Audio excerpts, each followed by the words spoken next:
대구 한우 맛집 경성한우가 10월 한 달간 점심 특선 언양 불고기 이벤트를 진행합니다.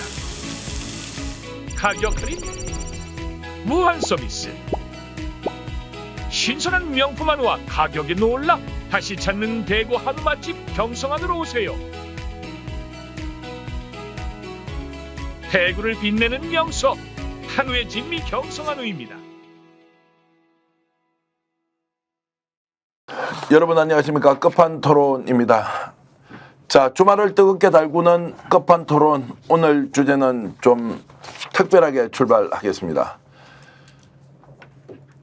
명태균 대표가 국민의힘 당원 56만 8천 명의 명단을 가지고 전수에 가까운 여론조사를 했다.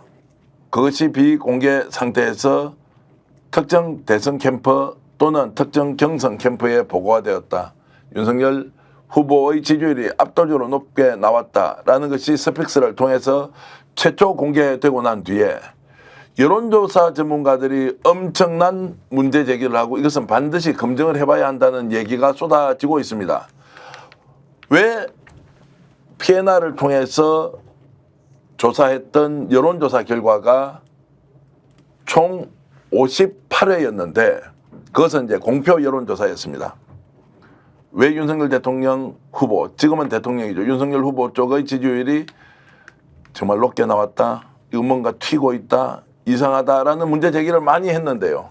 자, 이 부분은 저희들이 어떤 것도 접근하거나 분석할 역량이 없다는 것을 전제로 하고요. 오늘 여러분들께는 나경원 의원이 어제 본인이 경선 과정에 석연치 않은 부분이 있었다라고 하면서 페이스북에 글을 올렸는데요. 저희들이 그 내용 하나하나를 살펴보는 과정으로 여러분들과 함께 끝판토론, 끝까지 판단은 토론을 시작하겠습니다. 자, 지금 이제 나경원 의원이 지금 문제 제기를 이제 본격적으로 하고 나섰습니다. 본인이 전당대회 때 여론조사가 좀 이상했는데 지금 와서 여러 가지 얘기를 들어보니 야, 명태균이 관여했다면 이거 뭔가 좀 의혹이 있는 거 아니냐라고 했습니다. 곧바로 이제 이준석 지금 계획신당 의원이 맞받아치긴 했는데 명태균의 등장이 결국 여론조사의 공정성 시비로 좀 이어지는 모양입니다.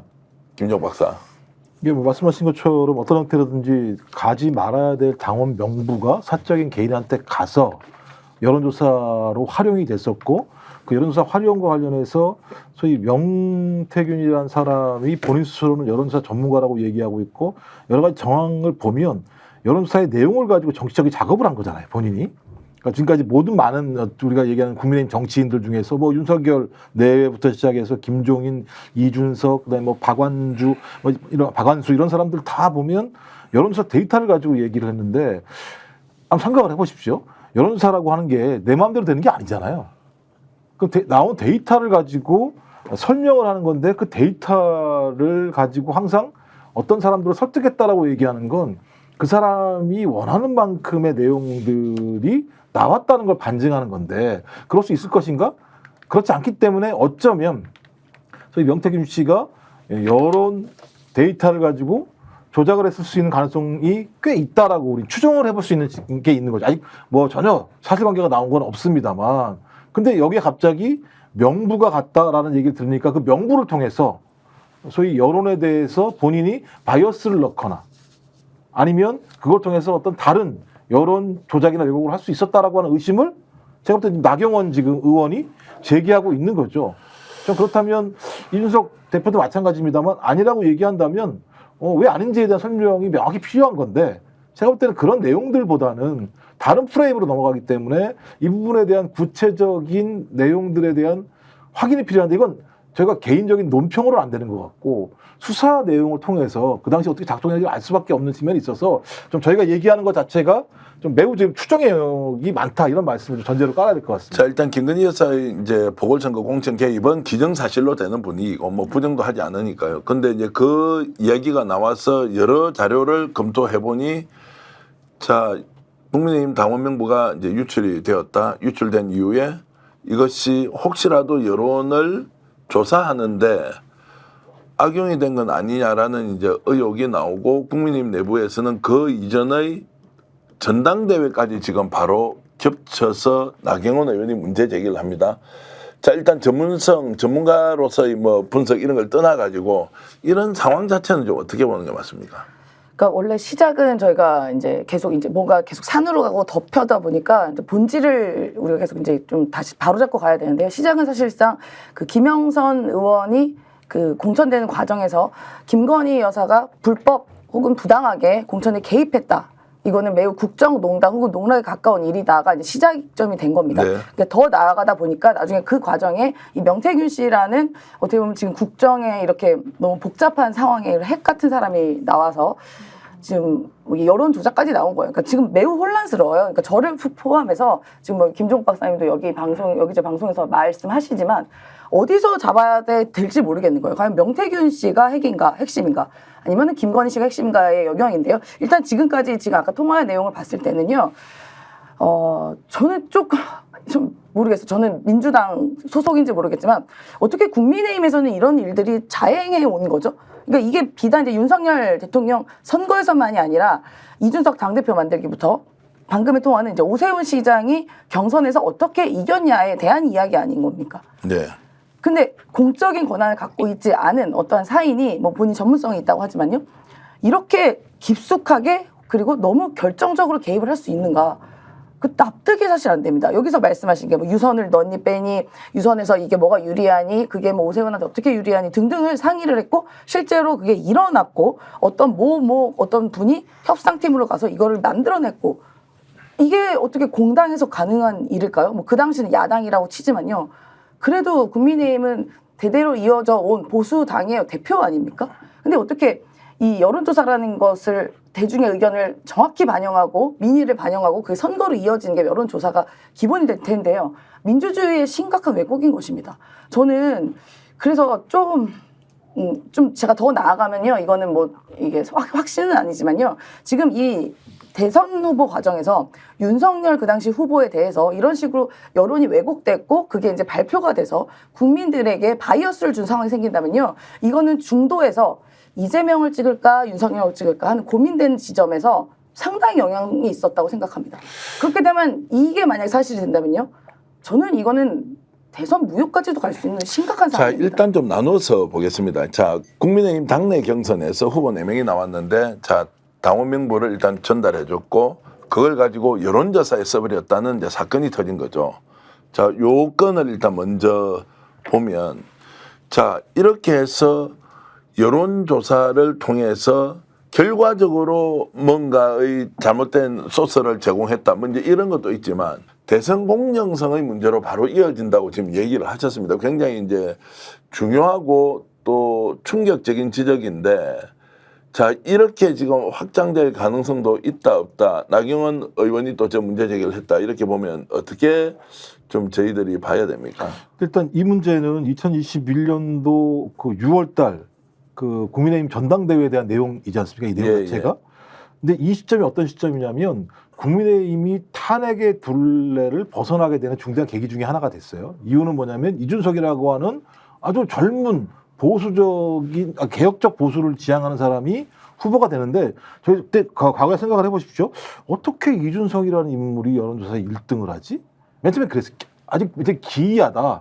나경원이라고 하는 오래된 정치인이고 상당히 인지도도 높고 그다음에 국민의힘 내부에서도 뭐 그렇게 예를 들면 수구적이지 않은 이미지를 가지고 있는 사람이 나경원이었었는데 여론조사에서 반전이 시작되면서부터 그다음부터 여론이 어떻게 흘러갔냐면 국민의힘이 변했나? 국민의힘의 지지층들이 이제 소위 개혁적 보수를 찍는 거 아닌가?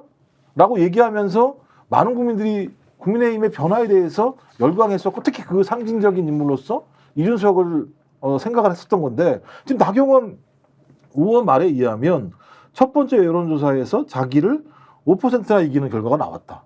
그러니까 본인도 이해할 수 없는 결과가 나왔다. 그래서 본인이 그때는 이해를 할 수 없었다는 거잖아요. 하지만 결과가 그렇게 나왔으니까 그런가 보다 했는데 최근에 말씀하신 명부 이런 것들이 나오니까 이 조사와 관련해서 명태균 씨가 개입한 거 아니야라는 의혹을 제기하는 거고 조사 내용들도 보니까 나경원 의원 말에 의하면 뭐 이런 거죠. 그 1시간 50분, 그러니까 단 몇 시간에 불과한 여론조사 시간, 편중된 성별 비율, 뭐 이런 것들을 들면서 조사 자체가 무엇인가 기획된 것 같다라고 하는 의심을 제기한 거예요. 그럼 만약에 이게 사실이라면 명태균 씨가 받지 말아야 될 데이터를 통해서 여론의 어떤 기획 자체, 설계 자체에 바이어스를 집어넣어서 그 바이어스를 통해서 이준석 후보가 갑자기 여론을 반전하는 결과가 나왔고 그 반전의 결과가 국민의힘 지지층들 또는 국민에게 반향을 일으켜서 소위 당대표를 만들었다라고 하는 과정이잖아요.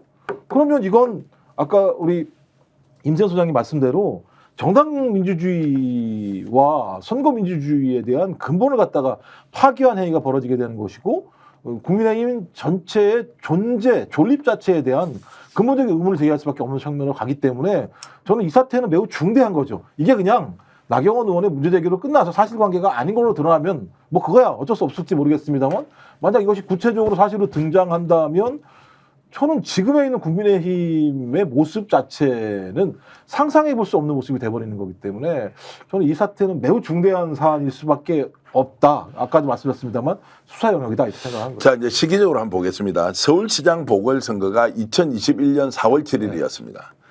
전당대회가 2021년 6월 11일이었어요.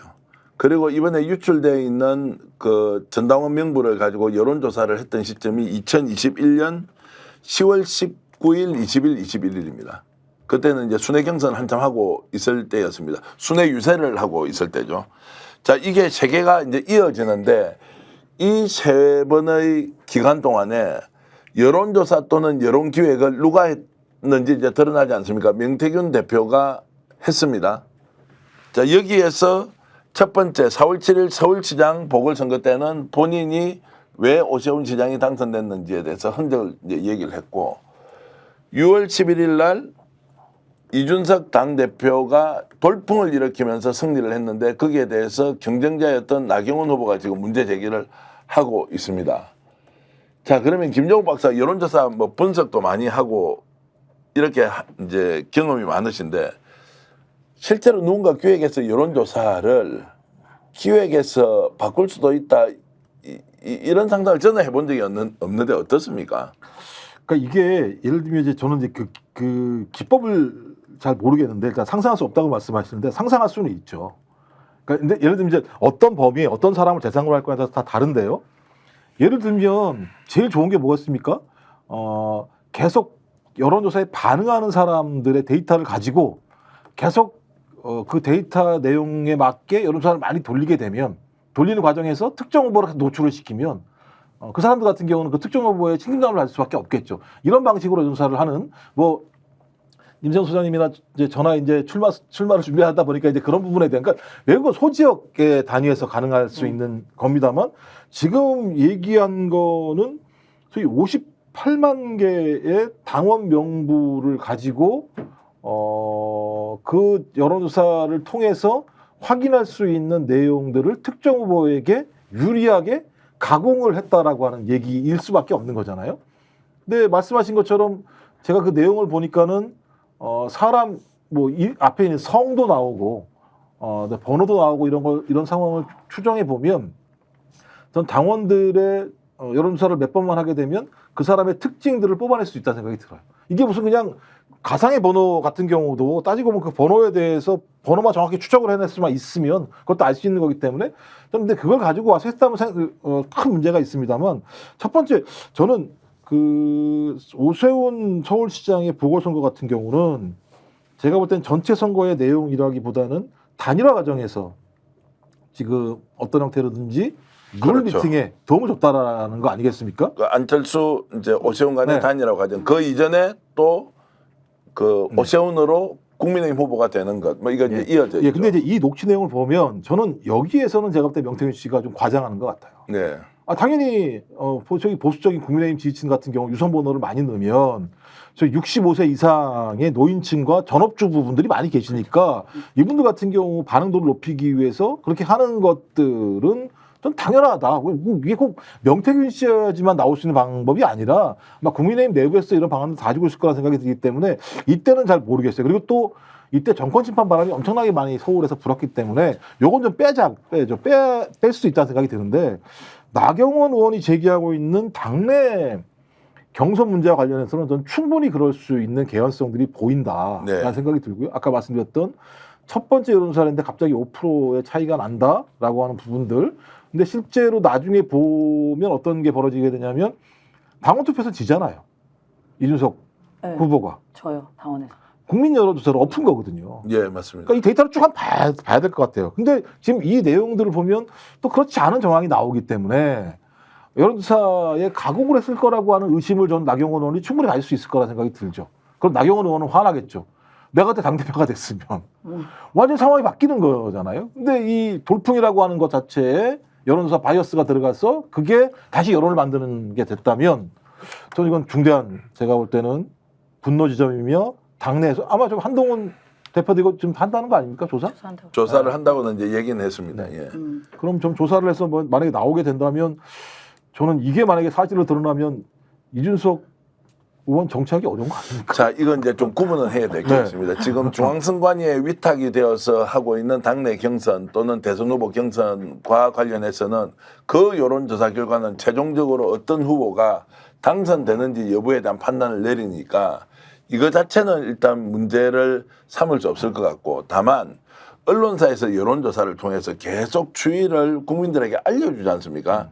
그 과정에서 여론조사가 어느 정도 기획이 되고 왜곡이 될 수 있지 않느냐라는 이제 의문. 그러면 이게 실질적으로 여론에 직접적인 영향을 미쳐버리지 않습니까? 나중에 표를 찍을 때. 그래서 이걸 조작이라는 단어를 쓰기는 굉장히 어려운 것이고, 상황을 연출하고 유도할 때 일정하게 작업을 해서 여론조사 결과를 나에게 유리하게 만들어서 알리고 대중에게 퍼뜨린 뒤에 실제 조사에서는 그 결과를 자기가 다 가져간다. 이 과정은 좀 정상이라고 볼 수 있습니까? 어떻습니까?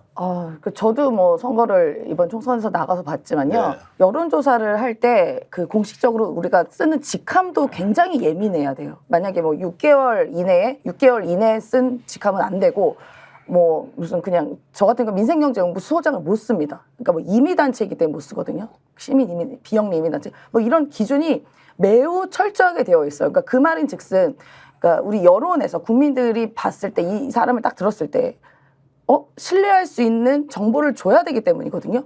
그러니까 명태균 씨도 얘기하잖아요. 이 여론조사는 청취해야 하는 거라고. 그러니까 들어주는 과정이 중요하기 때문에 거기서 뭐 예를 들어 1번 누구, 2번 누구, 그래서 경력을 한 두세 개 얘기합니다. 그 과정은 국민께 이런 사람이라는 신뢰와 믿음을 주는 과정인데, 여기서 만약에 요만큼 틀어가지고요, 질문만 들어도요 확 바뀝니다. 뭐 예를 들면 제가 민주당의 경선을 예를 들면요, 뭐 노무현 대통령 청와대에 뭐다, 아니면 문재인 대통령 청와대다 뭐다, 아예 사람 이름 못 쓰게 해놨습니다. 왜냐? 질문에 이미 그 사람의 권위가 들어가면요, 대답에 뭔가 이렇게 바이어스나 오류가 있을 수도 있기 때문에. 왜냐면 문재인 대통령 좋아하는 사람인데 만약에 임세는 앞에 문재인 들어갔다 그러면 저는 몰라도 문재인 대통령 찍을 수 있는 확률이 그만큼 커지거든요. 그래서 오죽하면 노무현 재단에 어떤 일을 한 분들 이름 다 뺐어. 그 못 쓰게 했습니다. 이 말인즉슨 굉장히 예민하고 면밀하게 이 여론조사의 그 경력 플러스 질문지를 한단 말이에요. 그런데 특정인을 만들기 위해서 이 관계와 방법과 질문지를 왜곡하는 것은요, 아주 심각한 범죄 행위입니다. 네. 매우 심각해요. 근데 이게 당내 경선도 아니고요, 심지어 그러니까 서울시장을 뽑는 서울시장 선거, 더 나아가서 뭐 당내 경선도 마찬가지입니다. 당대표도 그 당 대표하기 때문에 중요한 위치에 있는 사람인데 당대표 선거, 그 나아가서 또 대선 후보까지. 아니 이게 가능한가요? 저는 왜 가능할까요? 김종국 박사님. 나는 아무리 들어도 이게 납득이 안 됩니다. 그러니까 이게 지금 제가 볼 때는 이렇게 보면 저기 수사가 아니면 확인할 수 없는 게 이제 지금 나경원 의원 말에 의하면 그런 거잖아요. 자기가 서울시장 선거 초반 레이스에서 여론조사하면 항상 1등이 나왔다. 근데 오세훈으로 엎어졌다. 뭔가 이상하더라라고 얘기했었고, 그래서 그랬다고 생각했는데 두 번째도 마찬가지입니다만 본인이 전당대회도 1등이었었는데 갑자기 명태균 씨가 의뢰한 여론조사에서 갑자기 순위가 바뀐 게 나오기 시작하면서부터 언론이 뭐 돌풍이라고 얘기하면서 여론이 바뀌었다라고 얘기하는 거지 않습니까? 근데 그러니까 이렇게 여론이 갑자기 확 바뀔 수가 있는가라고 하는 고민이 있는 거죠. 뭐 이제 그런 게 있습니다. 그러니까 과거에 노무현 대통령 같은 경우는 소위 명패 던지기부터 시작되는 역사적인 축척무들이 있잖아요. 이렇게 그러면서 2%에서 새로운 반전을 일으켜내는 그것도 그냥 자체로 이긴 게 아니고요. 국민의힘의 후보랑 했을 때 이기냐 마냐에 대한 예를 들면 비교 우위 선거에서 확 이기면서부터 열풍이 불었던 건데 이건 자체 내에서 갑자기 이준석이라고 하는 젊은 정치인이 1등으로 확 올라오니까 나경원 의원이 2번을 당했다고 본인은 지금 얘기를 하는 거잖아요. 서울시장 여론조사, 그다음에 당 대표 전당대회 여론조사 이런 게 있는데 저는 그렇다면 이렇게 여론조사가 툭 튈 수 있는 이유는 우리가 절대 알 수 없는 민심의 영역이거나 아니면 어떤 형태로든지 소위 이 당원 명부를 활용해서 특정한 후보를 계속 노출을 시켜내는 방법도 있을 것이고 그걸 통해서 여론조사에서 특정한 후보가 유리하게 할 수 있다라고 하는 측면들이 있을 수 있는 거죠. 근데 이렇게 얘기하면 여론조사 기관에 있는 분들은 펄쩍펄쩍 뜁니다. 그게 가능하지 않다라고 얘기를 하거든요. 얘기를 하는데 일단 저희가 문제 제기하는 게 아니라 국민의힘 내부의 문제인데 나경원 의원이 문제 제기를 하고 있는 상황이니까 그리고 또 한동훈 당대표도 이 당원 명부가 유출된 문제와 관련해서 조사를 해야 된다고 하는 부분이니까 저는 한동훈 당대표도 아니면 나경원 의원도 소위 이 당원 명부 문제 또는 여론조사 과정에서 뭔가 문제가 있었던 가능성이 있다. 근데 그것을 주로 누가 했느냐? 명태균 씨가 했다. 이런 어떤 얼개 구도이기 때문에 이 부분에 대해서는 철저한 조사가 필요할 수밖에 없겠죠. 그러니까 이제 최근에 이제 당원 명부 56만 8천 명이 유출이 되어서 이것을 홍보용이 아니고 여론조사용으로 썼다 이러니까 자연스럽게 대선 과정의 공정성 문제가 나오는 게 하나가 있고요. 대선 경선 과정에서 두 번째 6월 달로 이제 더 거슬러 올라가 보면 전당대회를 하는 동안에 그러면 여기도 똑같이 당원들의 데이터가 제공이 됐을 거 아닙니까? 그때도 전수조사를 또는 전수조사의 방식으로 여론조사를 했다? 이렇게도 이제 우리가 추정을 해본다면 완전히 게임의 방식이 불공정하게 그러면 나경원, 이준석 그때는 그러면은 단순히 데이터 제공만 받고 홍보용으로만 썼느냐 이때는 여론조사를 했느냐 아니냐 이건 알 수가 없잖아요. 그렇죠. 아까 제가 그 당대표 선거 2021년 6월에 있었던 그 네. 당시 이준석 대표가 이제 선출됐던 당대표 선거가 기억이 정확히 난 게 뭐냐면요.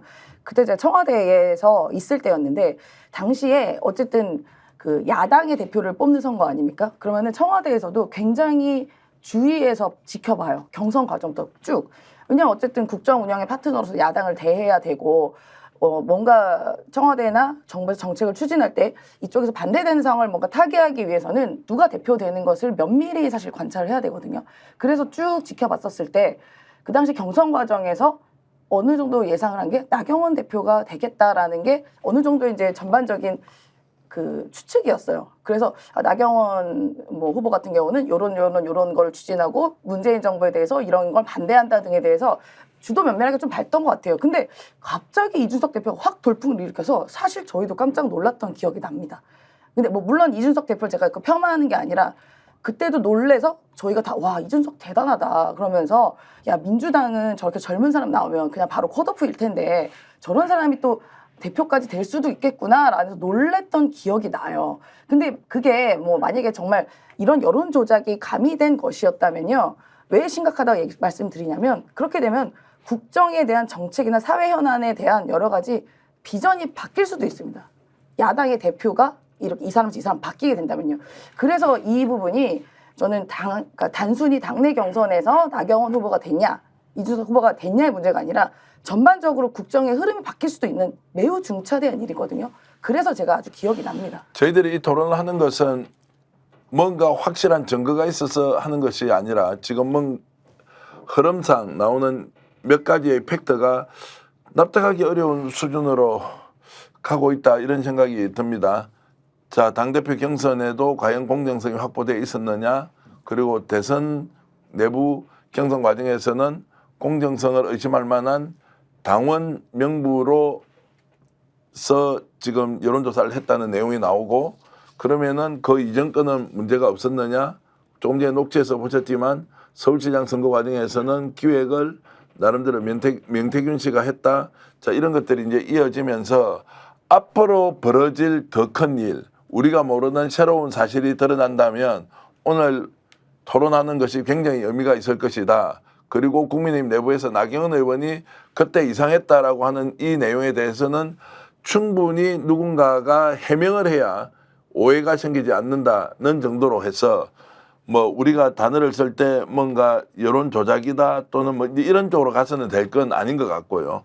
매우 조심스럽지만 흐름들이 이상하다. 그리고 머니투데이를 통해서 드러났던 PNR과의 조사 내용이 너무 많이 튀어가지고 이것은 이제 대선 경선 과정입니다. 이때는 또 알고 보니까 명태균이 실질적으로 소유하고 있는 미래한국연구소에서 이 내용을 조사해서 지속적으로 언론에 뿌렸는데 그 언론이 받아쓴 데가 자 1차적으로 조사를 했다고 발표한 언론사가 제가 횟수로는 전체적으로 58회에 해당한다. 그러면 이것이 얼마나 많이 다른 언론에 예를 들어서 오늘 머니투데이 PNR 여론조사를 보면 우리도 인용하고 제3, 제4, 제5의 언론 유튜브에서 다 인용을 하지 않습니까? 이제 그런 걸로 보면 그것이 뭔가 정상적으로 조사된 것이 아니었다라고 했을 경우에는 파장이 정말로 걷잡을 수 없을 것이다라는 생각이 들어서 오늘 이제 저희들이 좀 문제 제기를 해 놓는다는 생각입니다. 그러니까 제가 볼 때 이준석 의원 같은 경우는 반박할 수 있을 거예요. 왜 이제 나경원 의원의 이게 지금 페이스북인 것 같은데 느낌에 이제 뭐냐면 PNR은 당원 명부를 가질 수가 없기 때문에 네. 국민 여론조사를 할 수밖에 없을 겁니다. 예. 그러니까 국민 여론조사에서 나와서 크로스가 된 거에 대해서 우리한테 문제 제기를 하면 안 된다 이렇게 얘기할 수 있는 측면이 있어요. 근데 그럼에도 불구하고 왜 그런 예를 들면 크로스가 되는 여론조사가 나왔을까라고 하는 고민이 하나 있는 거고 거기다 또 구체적으로 이제 그런 얘기 1시간 50분 만에 어떻게 ARS 여론조사 갖다가 문을 닫을 수가 있습니까? 불가능하죠. 왜냐하면 모수인 20대를 태우기가 되게 어려워요. 그래서 거기다 가중치주도 하는 거 아니겠습니까? 근데 만약에 이게 사실이라면 나경원 의원의 1시간 50분 만에 왜 ARS 여론조사가 정리가 됐을까라고 하는 것이고 편중된 성별 비율이 왜 들어갔을까? 왜냐하면 이렇게 편중돼 있으면 가중치를 두고 조정을 해야 되는 측면들이 분명히 있거든요. 근데 이런 게 만약에 안 됐다면 어떤 형태로든지 여론조사의 공정한 방식이 아니었던 건 사실이다. 그러면 이 두 가지를 비교해 보면 나경원 의원이 제기하고 있는 의혹, 지금이죠. 의혹에 대해서는 많은 국민들이 봐도 이게 사실이라면 그거 뭐가 문제가 있는 거 아니야? 라고 얘기할 수 있는 대목들이 다 있는 거죠. 이 내용 속에서는. 자, 두 가지로 나눠보겠습니다. 하나는 이제 이것이 미칠 정치적 파장, 두 번째는 이제 법적으로 이것을 좀 다루어서 진실을 밝힐 수 있느냐 이런 것인데, 자, 혹시라도 대선 경선 과정까지 명태균이 개입을 했다라고 했을 경우에 이게 당 내부에서 상당히 좀 논란을 일으킬 가능성이 있다 없다 어떻게 봅니까? 만약에 논란이 있다고 하면 또 국민들도 엄청나게 충격을 받을 텐데 그냥 수면 아래로 내려버리고 끝내느냐 어떻게 보십니까? 일단 1차적으로는 만약에 뭐 저희가 다 전제입니다. 확신이 없기 때문에요. 전제를 한다면 1차적으로는 당내에서 그 당시 이제 상대 후보였던 홍준표 전 대구시장이 문제 제기를 아마 해야 될 것입니다. 왜냐하면 매우 박빙이었던 걸로 기억이 나거든요. 그 당시 이제 국민의힘에서 누가 후보가 될 것인가에 대해서.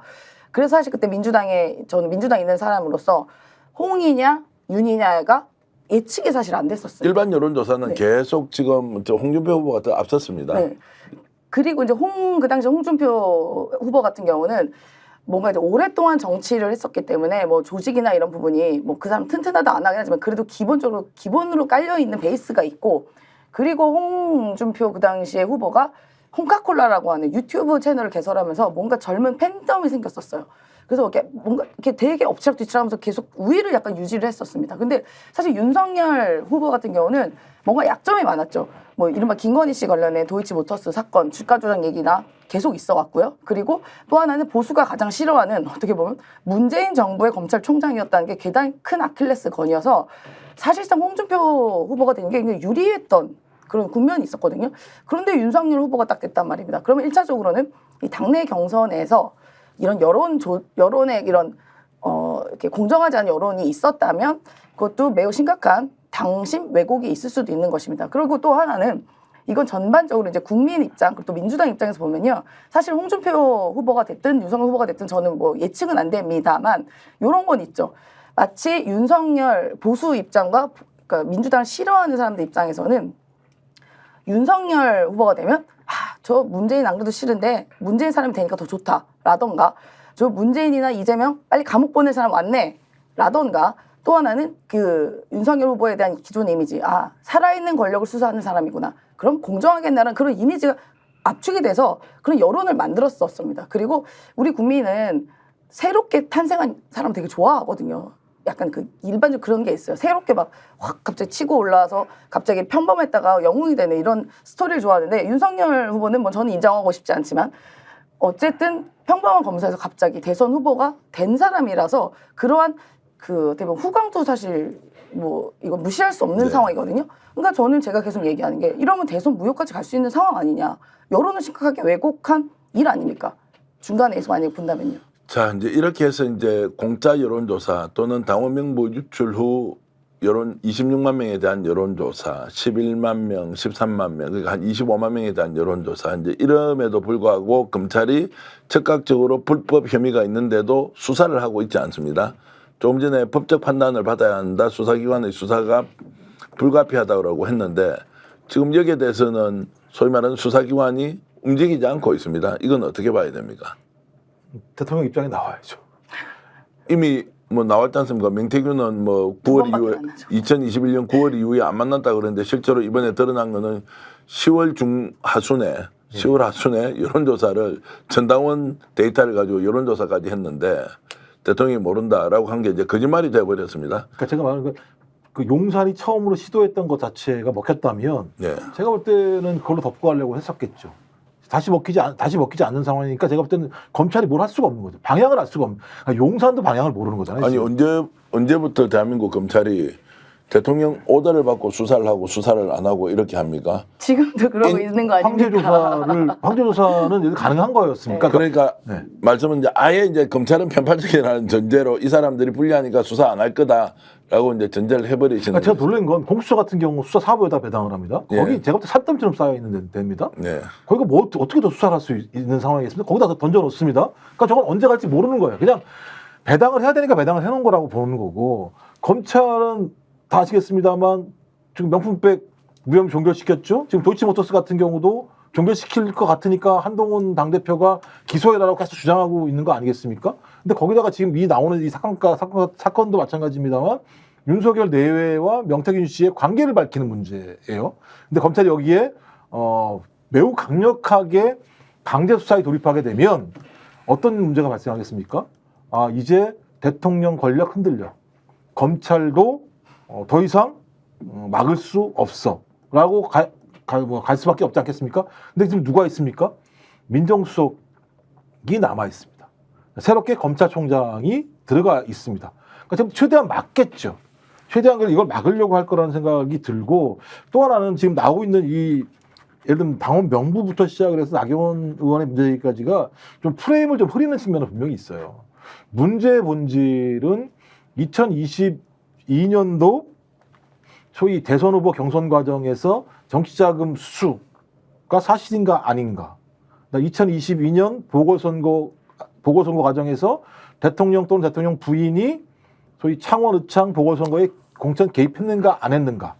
2024년도도 마찬가지로 이 문제가 핵심적인 사안인데 갑자기 논의가 당원 명부로 가면서부터 여론조사가 옳으냐 그르냐의 논쟁으로 가고 있는 건데 이거 제가 볼 때 전체 큰 얼개의 서브의 내용인 거죠.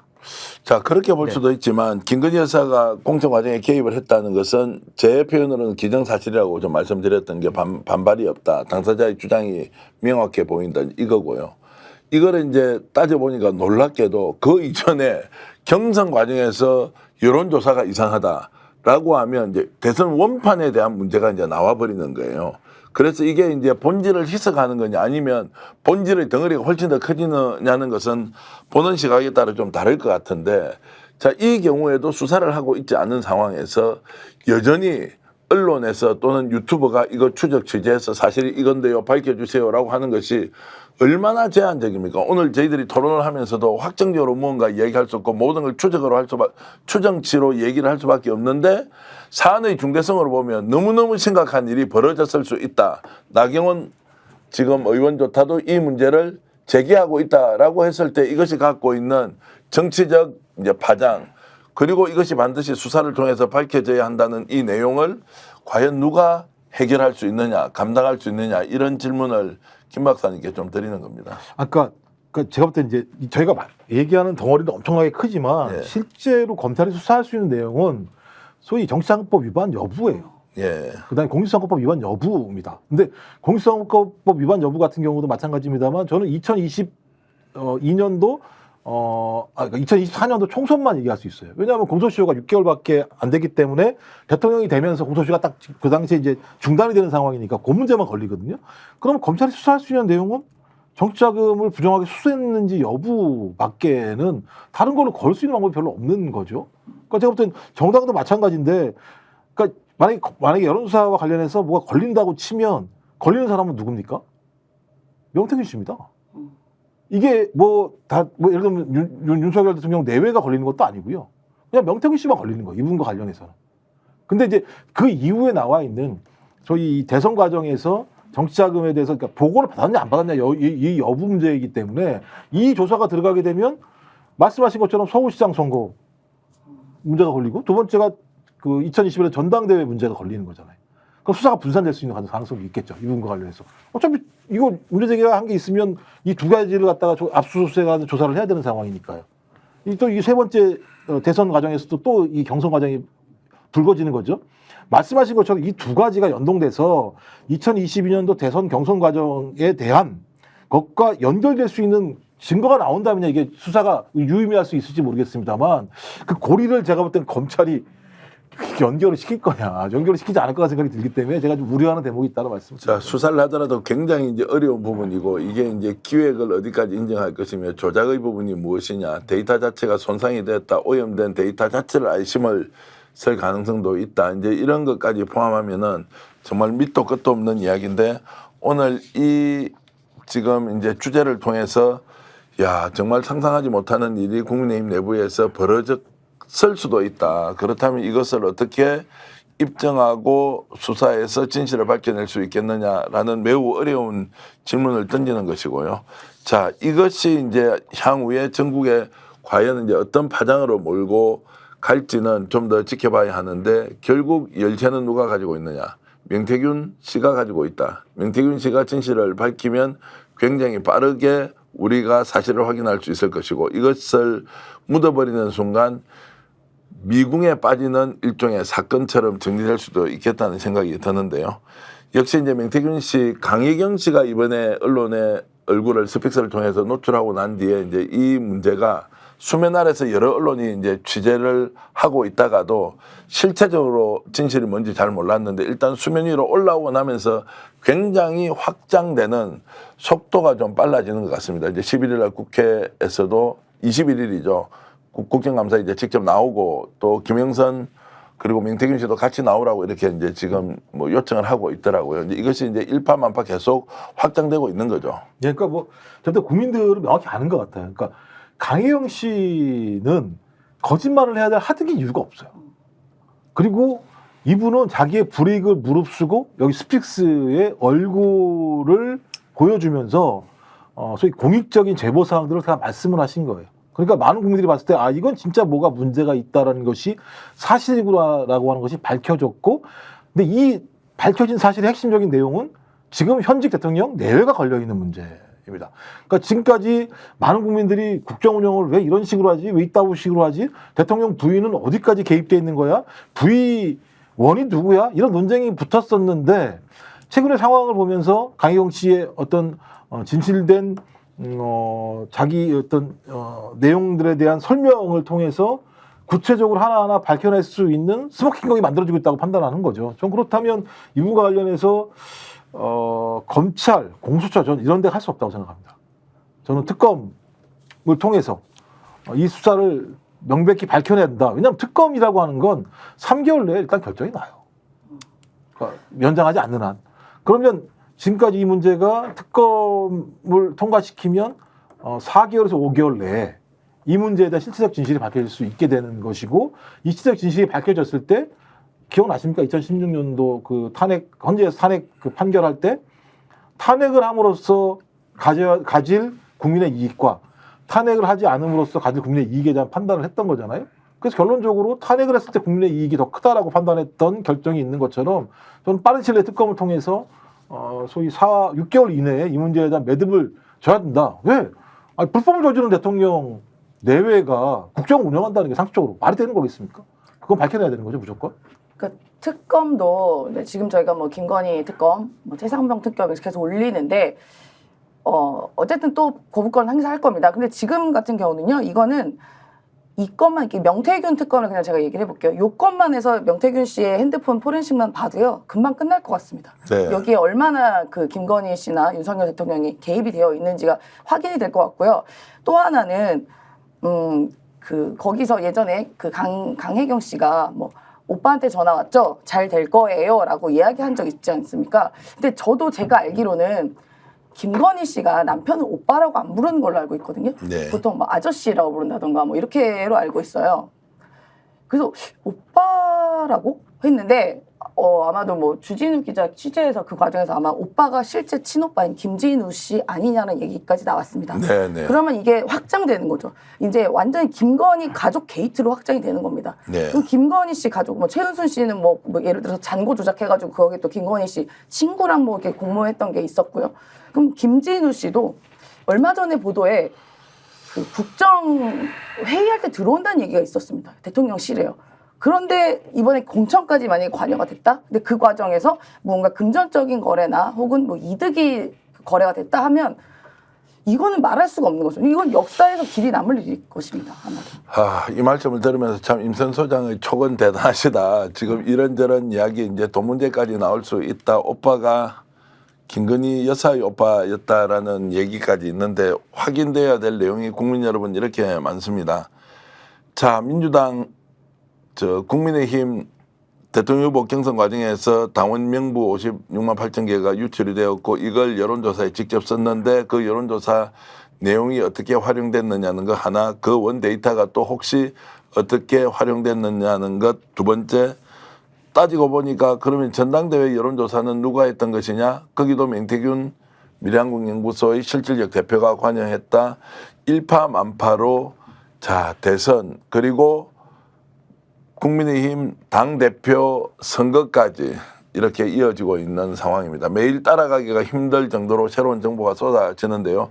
저희들도 오늘 여러분들께 서울시장 경선 과정 2021년 4월 7일 날 어떤 일이 기획되고 있었는지에 대해서 알려드렸는데 계속 추적하면서 여러분들과 함께 끝판 토론 정말로 열심히 만들어 가겠습니다. 스픽스 구독, 좋아요는 큰 힘이 되고요. 임세현 식당 그리고 김종욱의 탄탄TV도 여러분 구독, 좋아요 꼭 눌러주시면 고맙겠습니다. 좋은 제보 항상 받으려고 저희들 준비하고 있습니다.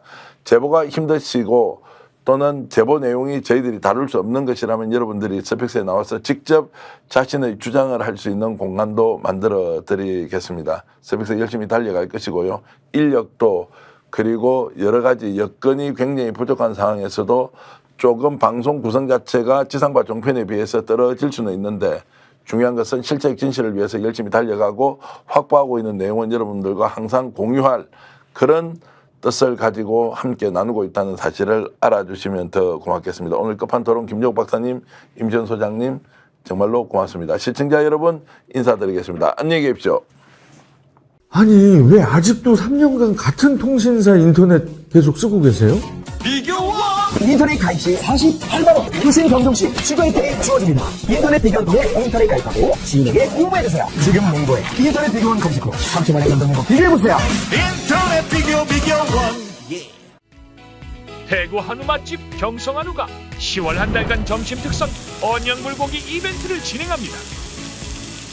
가격 할인, 무한 서비스, 신선한 명품 한우와 가격에 놀라 다시 찾는 대구 한우 맛집 경성한우로 오세요.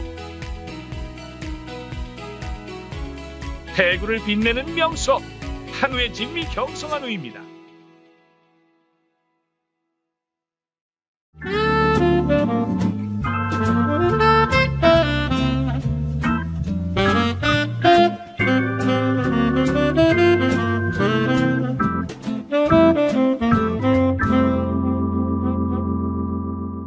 보험에도 점검이 필요합니다. 요즘 경기가 어려워서 보험료 내는 것도 부담스럽죠. 보험료는 줄이고 보장은 넓게. 건강보험도 자동차 보험도 나에게 맞춤 보장. 믿을 수 있는 보험 전문가들. 믿을 수 있다 더 착한 보험. 본 광고는 손해보험 광고 심의 기준을 준수하였으며 유효기간은 심의 결과 통보일로부터 1년입니다. 스픽스는 말하는 언론입니다. 대세는 유튜브, 그중에서 스픽스. 좋아요, 댓글, 구독, 알림 설정. 여러분이 저희를 사랑해 주시고 우리가 여러분을 사랑하는 4가지 방법입니다.